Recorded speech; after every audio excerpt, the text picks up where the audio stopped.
All right, when God has his prophets make predictions in the form of judgments against various nations, it's for more than one purpose. All right?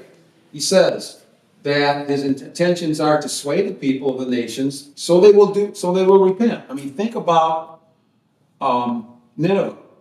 The whole purpose of Jonah going to Nineveh was not just to destroy Nineveh, it was so that Nineveh would repent. And that's true of all the nations. All right? They've done something wrong. They've been against God's people. Whatever it is, God says, you got time. This is what I want you to do. If you don't, this is what's going to happen. Second thing, to be very specific, so that when the predictions are carried out and come true, everyone will know it was not an accident that it happened. Even us today. Since we hardly ever study them, we don't know that.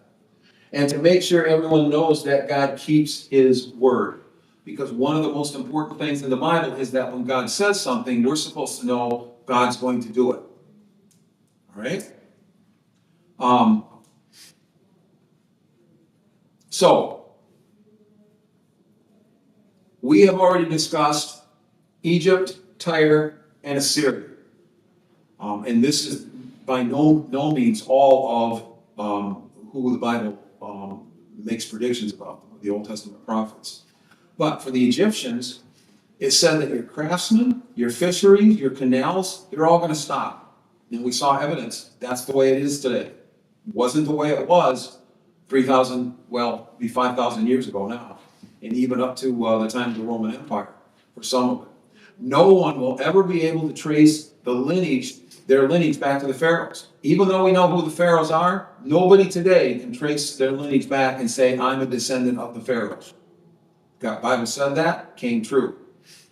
And your 3,000 years civilization, both the peaceful society that you had, which they did, and your military power will totally collapse.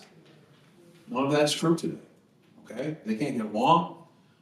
Their fisheries are gone. They're not the breadbasket of the world anymore like they were. They're not the mighty military power like they were years ago.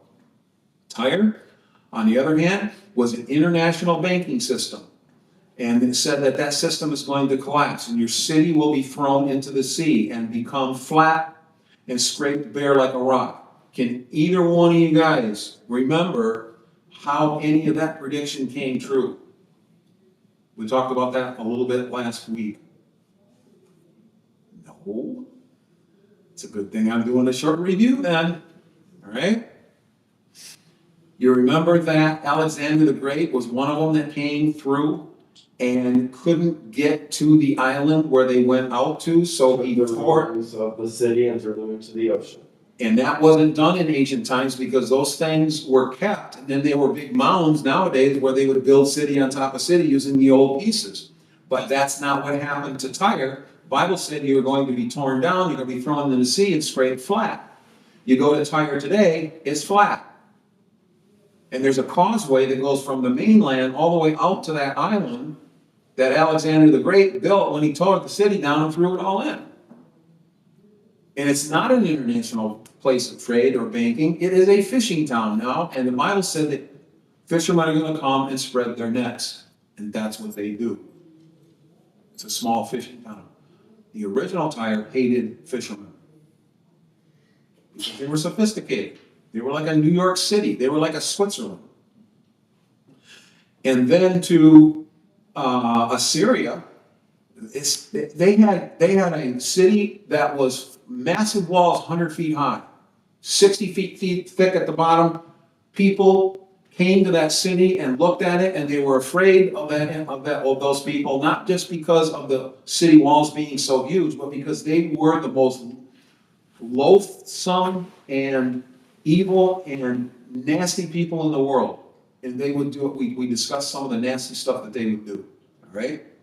But it says that wall's going to collapse. And it says that the Bible prophecies say that the leading citizens will be burned. They were, by accident, inside the city. Their gold and silver was plundered.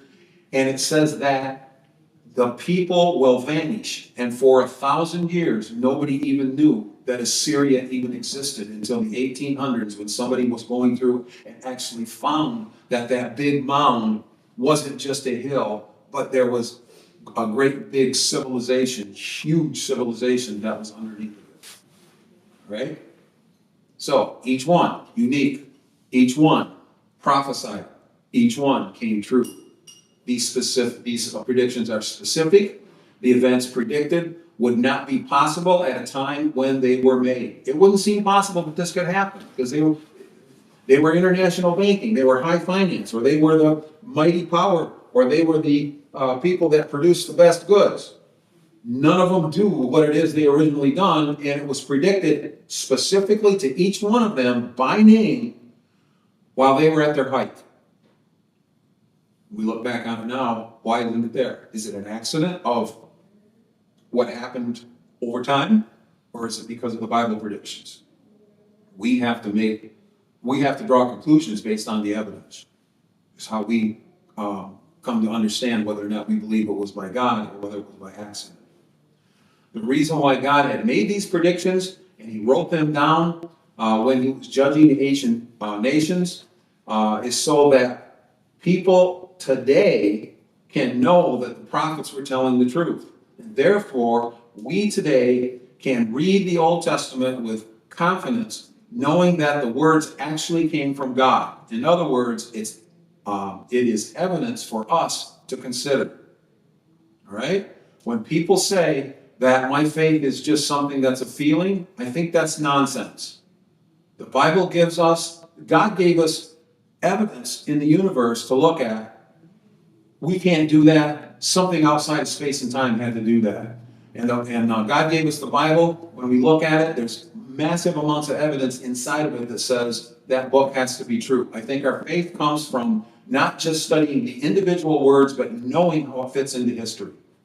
Okay? And I remember struggling with that as a kid, and I've come to the conclusion that there are too many people that don't fully understand, I think, how God expects us to gain our faith. Over time, it's not something we do all at once, but he gave us all that information so that we could. Therefore, in a sense, these judgments that they had way back then are also meant for our benefit. Okay? And that's what the New Testament says about the Old Testament. It says that these things were done for our benefit. And it's not just Jesus came, which is the most important part. It's all of these other minor little things that are in there also that are for our benefit, so that we can know for sure that we can believe in that resurrection and know that it's true, because all this other stuff is true. The fact that the Bible writers made these numerous predictions exposes the very heart of the scripture to attacks by non-believers. And that's what happens in modern times, especially, is that we've got skeptics, we've got people that don't want to believe in the Bible that say, okay, this thing could have happened this way. It didn't have to happen for in a miracle, or it happened just because this nation got lazy or whatever. Yeah, there's ways of looking at it, but after you have time after time after time after time, dozens and hundreds, or even more than that, pieces of information all coming together saying that these things happen and this is how they came true, those attacks should soften into, well, maybe there's another explanation. There is much evidence that the predictions made by the Bible did all come true. This offers opportunities for the believers to test the validity of their faith. That's my firm belief nowadays. If Scripture predicts outcomes about nations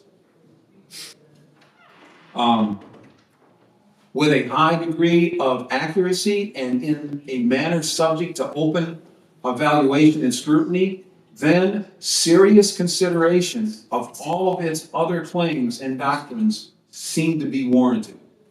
They seem to be something that we should take a close look at.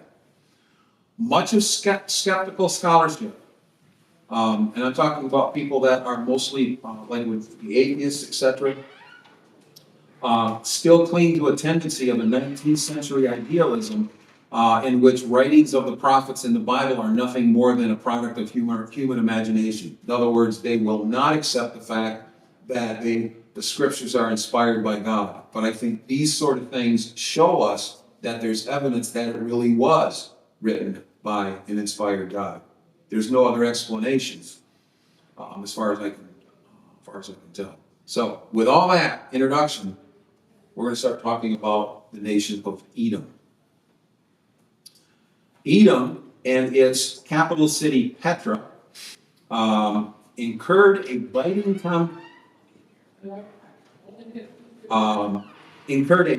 condemnation of the Hebrew prophets.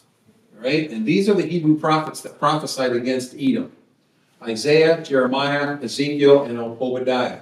And it's important to know that each one of them had a piece of this. They didn't all say exactly the same things at the same time. In fact, from the first one to the last one, there's 150 years. So it was done over a period of time that these predictions were made by these prophets about Edom. Yet collectively, their prophecies draw a total picture of what is going to happen to that particular nation. These are some of the prophecies. All right, I can go back for that if you want. Ooh, Yeah. I was pregnant. all right. He takes pictures, which makes it even Yeah. better than that. These are some of the prophecies. I can get these slides to you if you want. Okay. All right, because you're not going to have time to write some of this list down. So we have things like Israel would conquer and eventually possess the land. Edom's curse would result from treacherous dealings with Israel during times of calamity. Edom's land and cities would become waste and desolate. Edom rulers would vanish. Thorns and thistles would thrive in the area. Wild birds and animals would inhabit the dwelling. This was, for the time, one of the most modern cities, most modern areas. We're going to see that in just a minute. So these predictions didn't necessarily make sense. Edom would cease as a nation. Edom would become desolation. Edom would never be populated again. Edom would be conquered by heathens. Edom's history would be bloody. It would no longer be a trade center, and spectators, when they come to Edom, would be astonished that there was even something there originally. Right? Edom is one of the places in the world I'd really like to go to. I've always wanted to. I know one person that's been there. You know them too. Okay? I'll tell you who it is later, but I know one person that has been there, and I really think it would be cool to go there. This is some of what Edom looks like today. All right? It's a vast wasteland desert with hills and mountains surrounding it everywhere. The ancient times, Edom was a very large area that was a safe haven from invaders. In fact, it was surrounded by mountains, and its capital city, Petra, was protected by a mountain that went all the way around, high cliffs, all the way around it, and that's the only way you could get in. So it was a trade center. People would feel comfortable there. They would go in, they would trade goods. It was a very rich city because of it. You could only pass just a few people through at a time, so an army couldn't get through, and it was easily defended, and nobody tried. Okay? Should have lasted for a long, long, long time. When you came through it, the first thing you seen on the other side of this building, we're going to talk about it in just a few minutes, that's cut out of solid rock, out of the mountain and behind it. It's a very, very sophisticated place.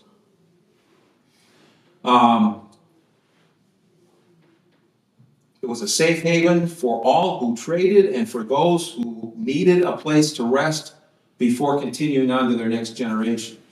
Originally, Petra was populated by Edomites, and the area was known as Edom. But later on, in the 4th through the 2nd century BC, which was much later on, it was more of a nomadic area where there was a people that inhabited that area. And at its height, Edom and therefore Petra controlled trade routes that came from Arabia and south in the south and all the way to Damascus, and then sent them across. They went across to where we talked about where Tyre was, to go through across to the Mediterranean Sea. So it was a very, very important part of the ancient world's trade routing system. 2 Kings chapter 14, Edom is mentioned at the time of Amaziah, one of the kings of Judah. Isaiah chapter 42 uses a different term. It uses the term Sela, which is another spelling for that area, which is actually Edom.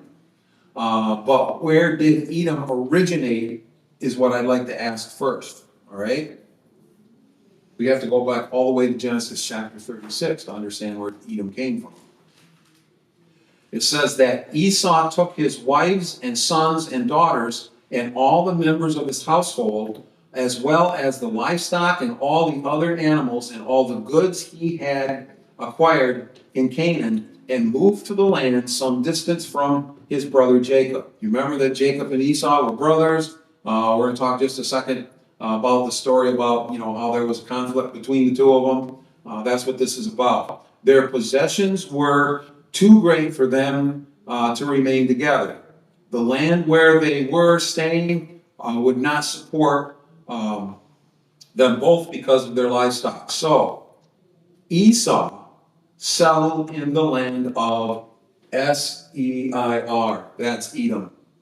So basically, Edom was originally settled by Esau.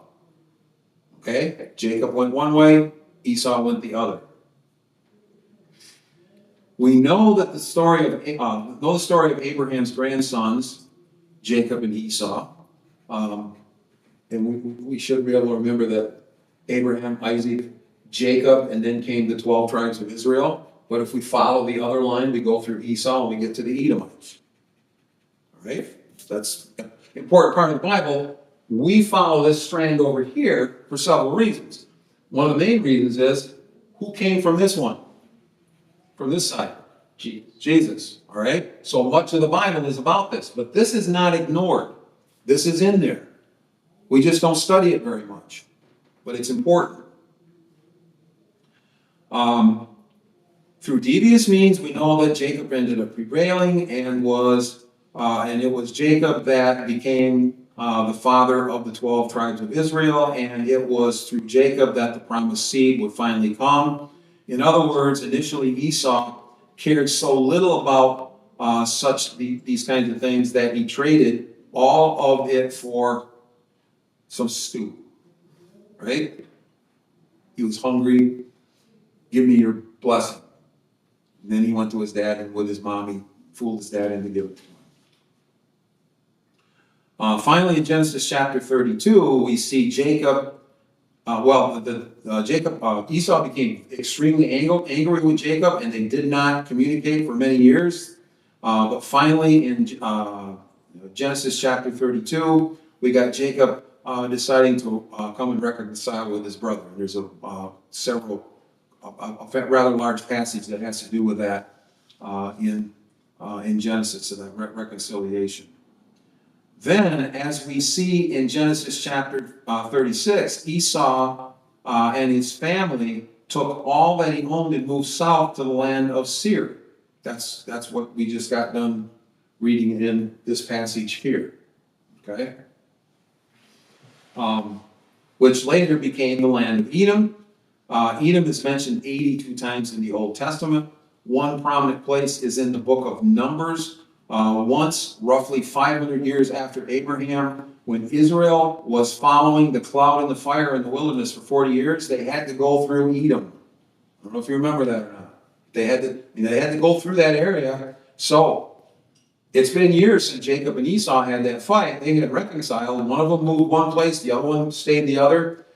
The ones that are on Jacob's side ended up in Egypt. When they got out of Egypt, they defeated the army. They crossed the Red Sea. They didn't do what God wanted them to do, so that they had to wander for 40 years. Now, during that time period, and this is hundreds of years later, in their wanderings, they've got to go through that land of Edom in the wilderness. And they need to pass there. Keep in mind that Israel and Edomites were related by their great grandfather Isaac's son Jacob. Okay? And sons Jacob and Esau. And they supposedly had made up. But unfortunately, what happened was Edom said this: "You're not coming through. We're not going to let you." And they went back and they said, "Look, we won't drink any water. We'll stay on the road. We won't settle there. We'll go through as quickly as we can." And Edom came back and said, "Nope, you're not coming." All right? Needless to say, God was not pleased with Edom, which is one of the reasons, not all of them, but one of the reasons why God's going to have his wrath go out on Edom.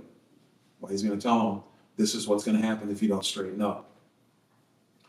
This is kind of a pictorial of the trade routes that we just talked about. I'm not going to spend a lot of time on it, but here's Babylon, all right? And there's Damascus up there. So what you see is the orange circle, that's Petra. That's the land of Edom. That's just below that little sea right there. That's a blow up of that spot.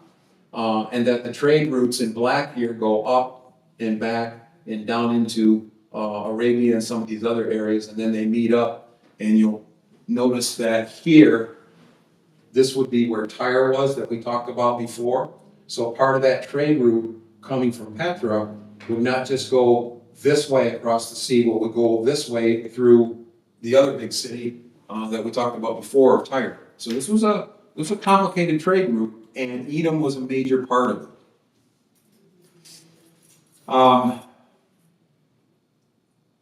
So, considering the wealth and importance of Edom at that time, these Old Testament prophets were going out on a limb when they prophesied against Edom, right? In other words, it's like taking a huge city or a huge country and saying, we know that you're thriving, we know that nobody can conquer you, we know that you're important and nobody wants to see your demise, but you're going to. Everybody's going to laugh at it, right? And that's kind of what happened.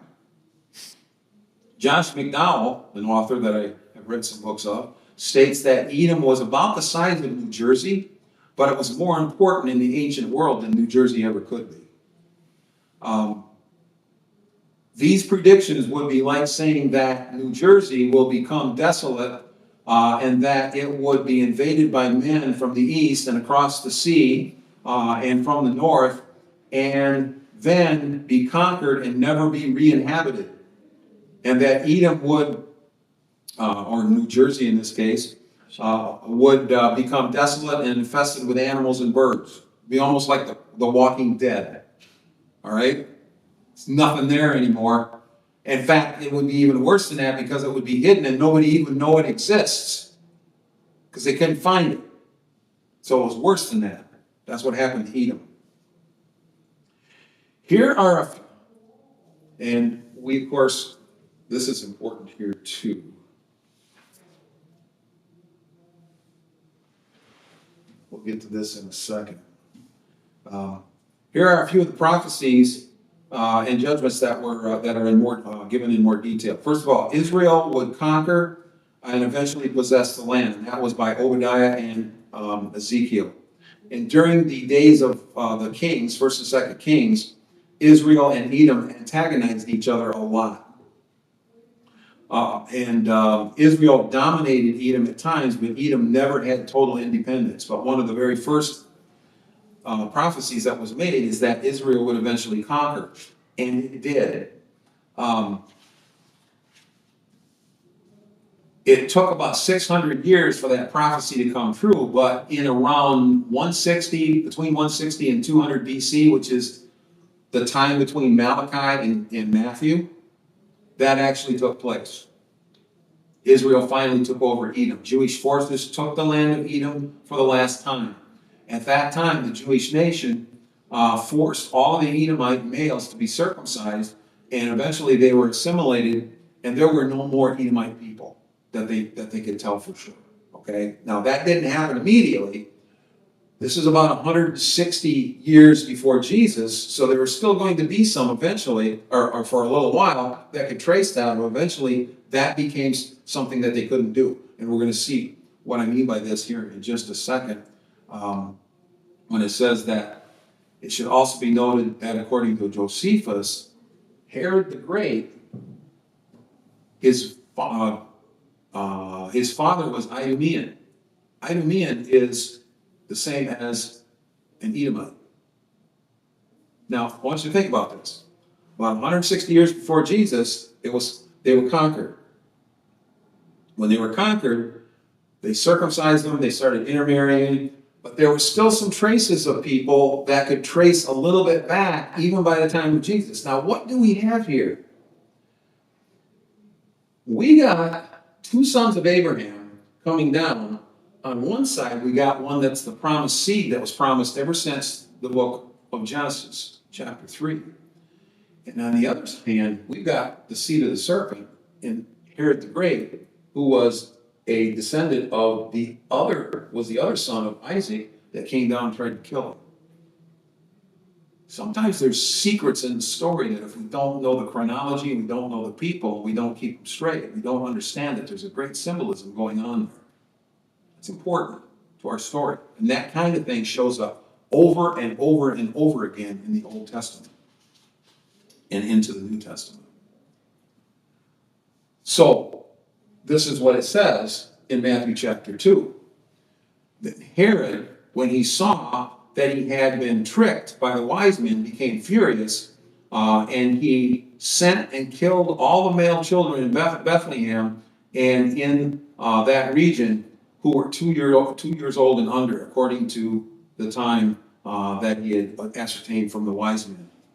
This is but another of many incidences of the seed of the serpent and the seed of the woman that we find throughout the Bible in conflict with each other, and how eventually the seed of the woman was going to crush the head of the seed of the serpent. All right.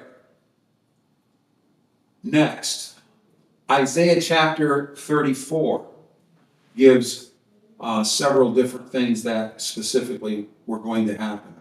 First of all, it says that from generation to generation it will lie desolate. No one will ever pass through it again. Jeremiah said no one will live there. No man will dwell in it. Ezekiel says, I will lay it waste. And later on in Ezekiel, he says, I will make Mount Seir, still talking about Edom, a desolate waste and cut off from all who come and go. While the physical dirt and rocks that formed where ancient Edom was, they're still there. The Edomite people and the cities no longer exist. They're not there at all. As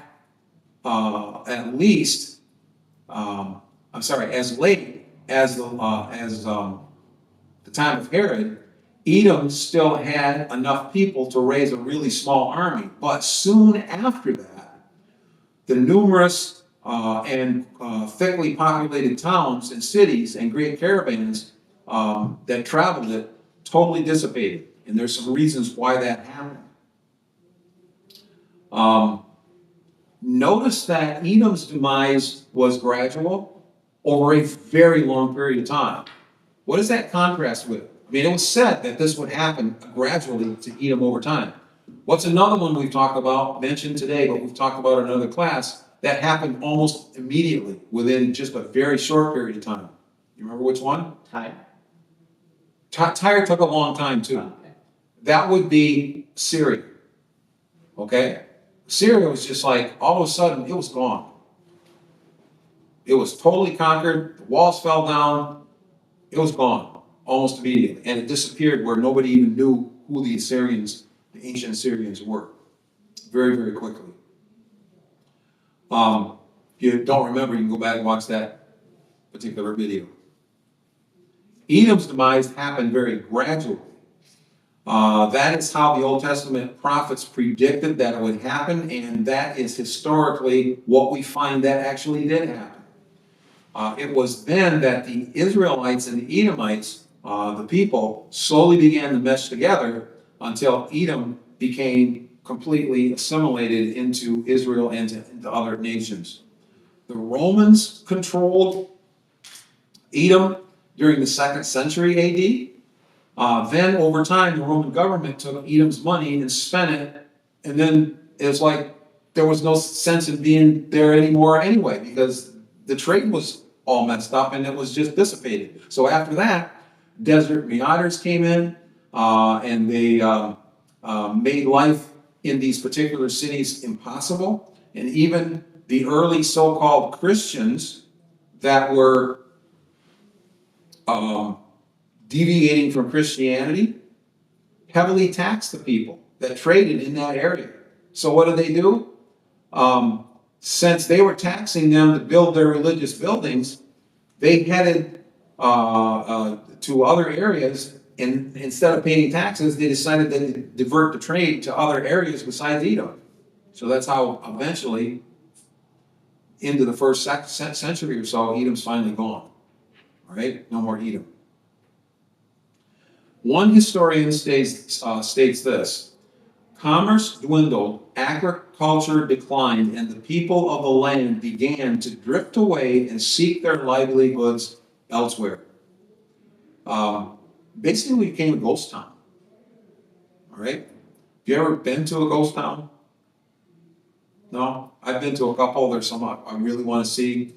And it's what the interesting part of the history normally is that, for instance, there's ghost towns up in the Upper Peninsula. But that's when the mining up there was extremely important, and there was towns up there. But now it's all overgrown. There's nothing there because they don't use the methods. They don't mine the area. All that's gone. Well, this is on a grander scale than some little mining town. This is a major network hub that the same thing happened to over many hundreds of years.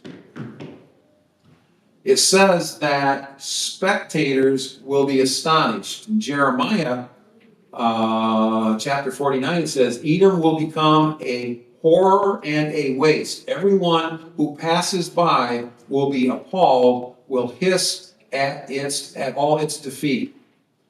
Well, when we get to the 1800s, there's this guy. Okay? Nobody knew for sure what was in that area. There was rumors, but because it was controlled by Muslims, no one could get over there to actually check it out and see what it was. And nobody went in there because it had so many wild animals and stuff in it. All right? But this guy in the 1800s, right here, actually took and dressed up like he was Muslim and went into the area and explored it. So he gained access actually in 1812. For hundreds of years, rumors of an ancient city in the desert had been circulated. This guy found a lost city that time had forgotten. He wrote that it must have been once been thickly inhabited because there were traces of so many towns and villages in the area that were vacated and just gone. But it was all now desert.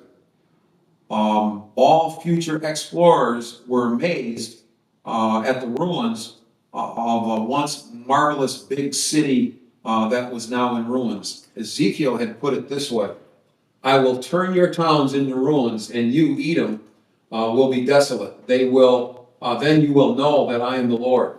I will make you, Edom, desolate forever. Your towns will not be inhabited. Then you will know that I am the Lord. This happened over hundreds and hundreds of years. Do you think that the people back at the time when God said this, when God's prophet said this, saw this happen? No, they were all dead. And do you think that the people that were living when the last traces of them existed and they were actually left the cities and therefore nobody was living in it anymore, and then the animals started creeping in, knew that God made those predictions? Not unless they read those Old Testament prophets. They were Muslim by that time. So when it says, then you will know that I am the Lord, who is it talking to? It's talking to us. I predicted this hundreds and hundreds of years before. Gradually it happened, just like I said. Now, you know that I'm the Lord. I think it's talking to us, because those people couldn't have known, because it didn't happen quick enough for any particular generation to know that. Okay? My thoughts. Not only did the people, I'm sure we got time. Yeah, I got a little bit more to go. We're going to go a little bit over. That clock's not right in. Not only did the prophets correctly predict what was going to happen to Edom, they portrayed the extent to how much it would happen. That's something that that's hard to comprehend. There was one city that Ezekiel 25 said that would stay around and still be in the area. That city still exists today. It's the only one, and it's the one that God said this one would stay.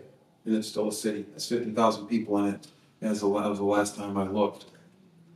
Another thing that it said about Edom was in Isaiah chapter 34, its nobles will turn, its nobles, there is no one that there to call it a kingdom. All of its princes shall be nothing. The people that ruled Edom were no different than the people that ruled Egypt. The pharaohs wanted to be remembered for a very, very long time. So what did they do? They built great big pyramids, stuck themselves in there, had themselves preserved so that we would know who they were. God never said that we wouldn't know who the pharaohs were or what they did. And we do. We've gone into the tombs a lot of times. We got the information out. We can see, like I showed you a week or so ago, all the elaborate stuff that's painted on the inside of those pyramids. The paint's still good. You can read it. It's like perfect, just like it was done before, because it's been preserved inside those pyramids for thousands of years. The Edomite people that were ruling wanted the same thing. They wanted to be remembered. But here in Ezekiel, it says, or in Isaiah, it says, you're not going to be remembered. These are the kinds of temples that they built. They didn't build pyramids. They cut these out of solid rock. Okay? When modern people went inside the tombs, they didn't find what they found inside the pyramids. There's nothing in them. Animals drug it off. People stole them. They were empty. And all of the names that they had put on there were unreadable. Over the years, the sun and the wind took all of that away. There's no writing, no history, no record of who any of those people are. God didn't say that to Egypt, and it didn't happen to Egypt. Pharaohs are still remembered.